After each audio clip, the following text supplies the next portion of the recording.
Hi, my name is Kristen and this is Kristin Kraves Books. So I am in a different location. I'm actually at my parents' condo by the beach, and I come here every year for a couple of months. And of course, the biggest thing for me is what books am I gonna bring, because I get a lot of reading done during this time. There's nothing I love more than reading by the beach or just on the deck outside. There's just something so peaceful about being here.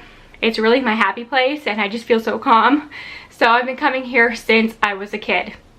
So this is the place where I fell in love with reading. There used to be a bookstore here. It was just a little bookstore, and I must have been 11 or 12, and the bookseller put the Sisterhood of Traveling Pants in my hands back then, and I remember it was the original cover with the jeans on it. It was kind of cheesy, and I thought, this sounds ridiculous, but I'll trust her, and I tried it, and I fell in love with it. And I got so excited when the next books came out, and she really helped me appreciate that reading could be fun, because at that time it was just reading whatever I was supposed to read in school, and I wasn't really doing it in my free time anymore. So it was just amazing, and that's really what I associate with this place. So of course I have to bring a lot of books, and a lot of these on this, and I have a book cart here, so don't judge me, but a lot of the books on here I've left over the years, and sometimes I'm like, why did the Poppy War here? I should take that home, but then I have so many books I have to bring back with me and not that much room. And I have the Poppy War here, the Diviners is here, so many books. It happened when summer is here, so I just left a lot of books here, and I'm always thinking I should bring those back with me. I just don't have the space.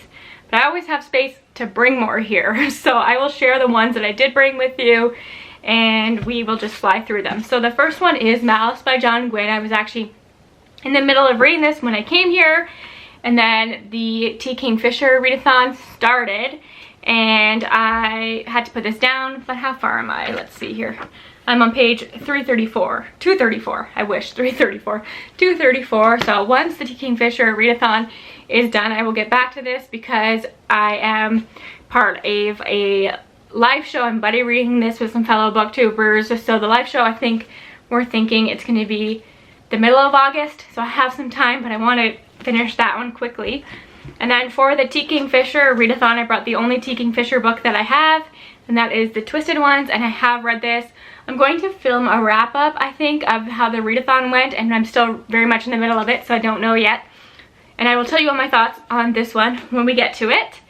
And then one that I started, I actually came here a few weeks ago with my best friend, and I started this book on the beach with him, but of course I didn't get very far, and I have so many other commitments I haven't been able to get back to it. But this is Sundial by Katrina Ward. This will be my next read after Malice. I think I want to get through it because I was so intrigued early on. It's very sinister already, and it follows this woman who is in a terrible marriage, and she is having a hard time, I think, connecting to her older daughter. And just everything that's happening in the home right now is so creepy, and it's a lot, but I have no idea where the story is going. I know a lot of people love Katrina Ward. And then I had to bring this one, An Arrow to the Moon by Emily X. Arpan. This is gorgeous. This came from Fairy Loot.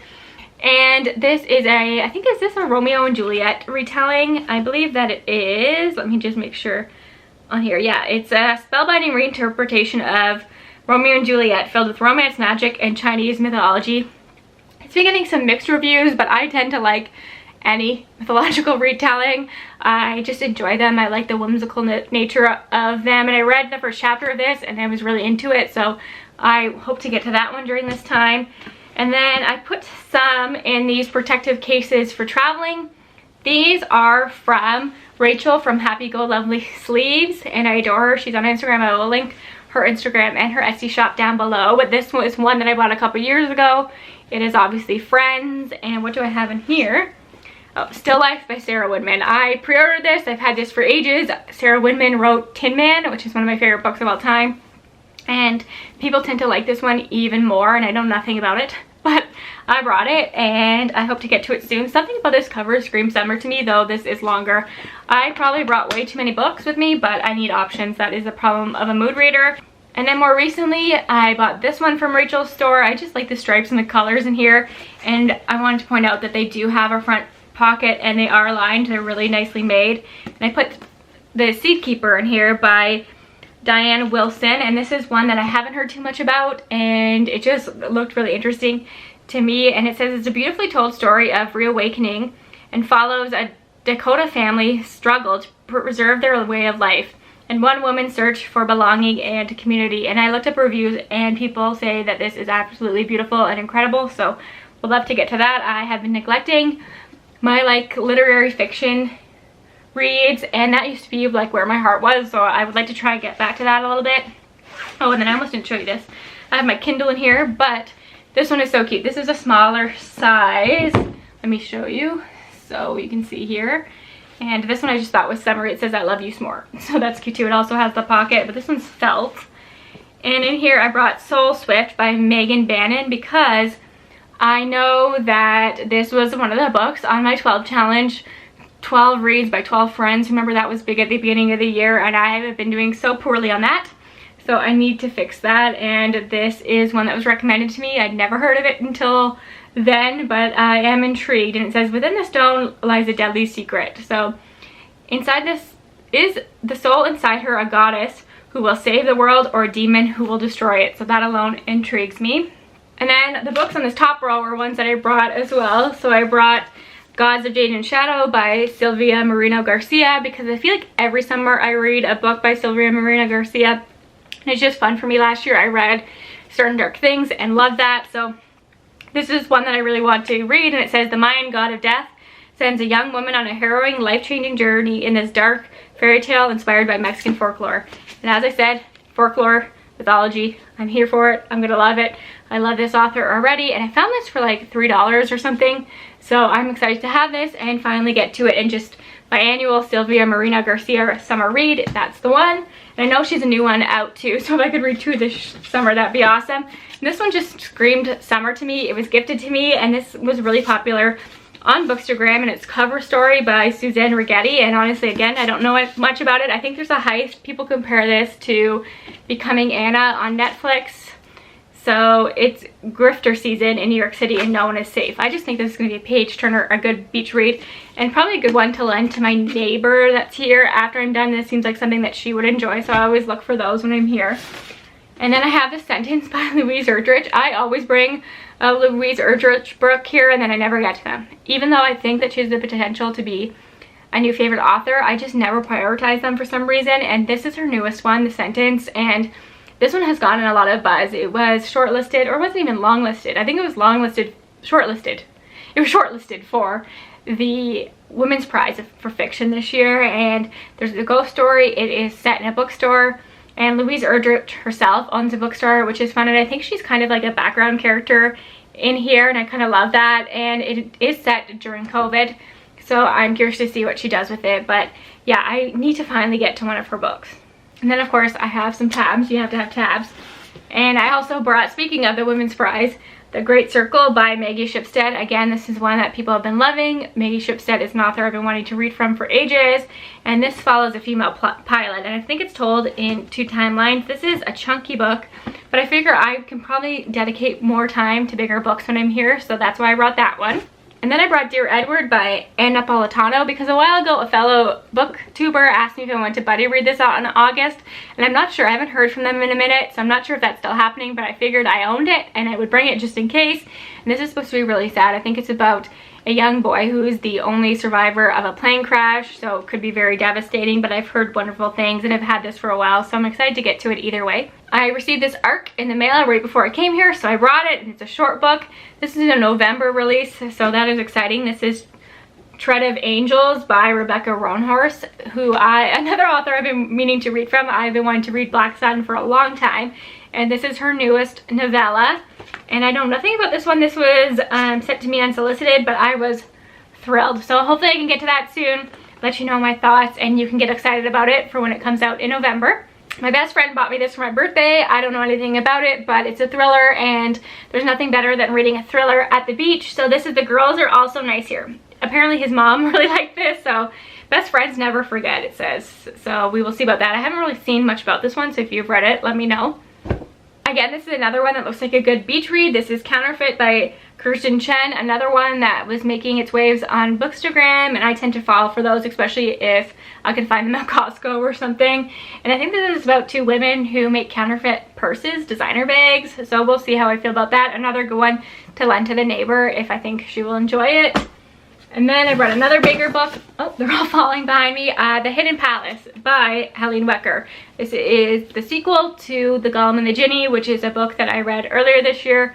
One of my favorite books of the year. Absolutely fell in love with it, and that was sitting on my shelves for years before I got to it. So as soon as I was finished, knew I had to read the sequel, and I think this came out like 9 years after the first.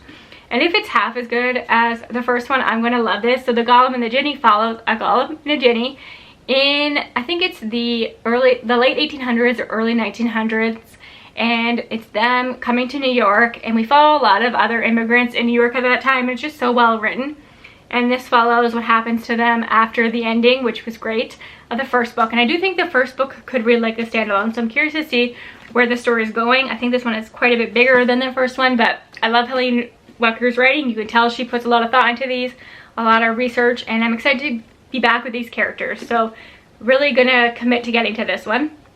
Okay, so 4 more. I actually have some here that I brought from past years that I haven't read yet, so I will probably be reading and picking other things as well. But the first one I have is Better Than the Movies by Lynn Painter, and I know a lot of people love this author, and I have an arc of the do-over, an e-arc of the do-over that is going to be her newest book coming out soon, and this one gets a ton of great reviews. And I don't know if you can see on the cover there's a lot of great references to classic movies. You've got Dirty Dancing on here, Say Anything, so I just think that's kind of cute. Is this The Notebook down here? So I just kind of love that, and I think this is YA, and I've heard it's just a good time, so I want to read that. Hopefully I'll fall in love with it, and I will want to read everything this author has written.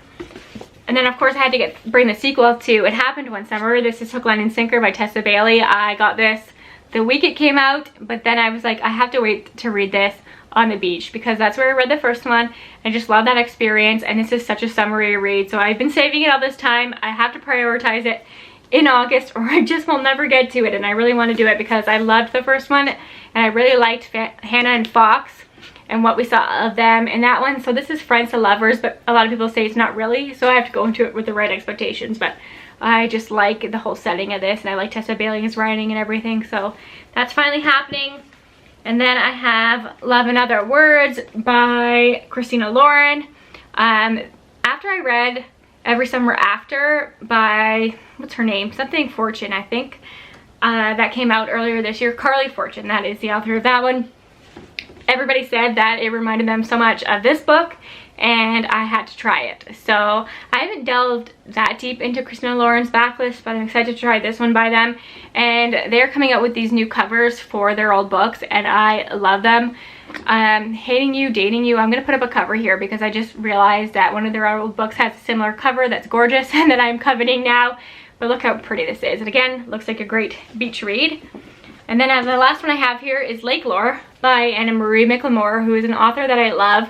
I love the way that they write magical realism. They are the best at it. And this is following 2 non-binary characters who, I think it's enemies to lovers, I believe.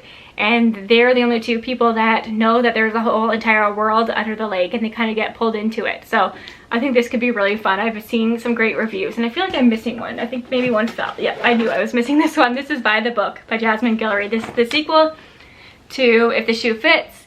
This is a Beauty and the Beast retelling. The first one was a Cinderella retelling, and this is a series that it's called the Meant to Be series that Disney's doing, and each of the books is inspired by a different Disney princess and is written by a different author. So the first one was by Julie Murphy. This one's by Jasmine Guillory. And I know that Jasmine Guillory's Wedding Date series gets mixed reviews, but I enjoy them for what they are. But I'm excited to read something from her that's not part of that series. And as I always say, historically I don't like Beauty and the Beast retellings, but this is a more modern version, so I'm just curious to see what inspiration she takes from the original, and hopefully I will love this. But yes, By the Book. So that looks like another good beach read as well. So those are all the books I brought with me. Hopefully I can make a good dent in these, and then hopefully I can bring them back. That's always my concern. Which ones do I leave behind? Because that's always an issue for me. So I hope that you enjoyed this video, and I have plans to vlog while I'm here a little bit. So hopefully you will see me vlog some of these. Let me know your thoughts on any of these, and I will talk to you again soon. Bye for now.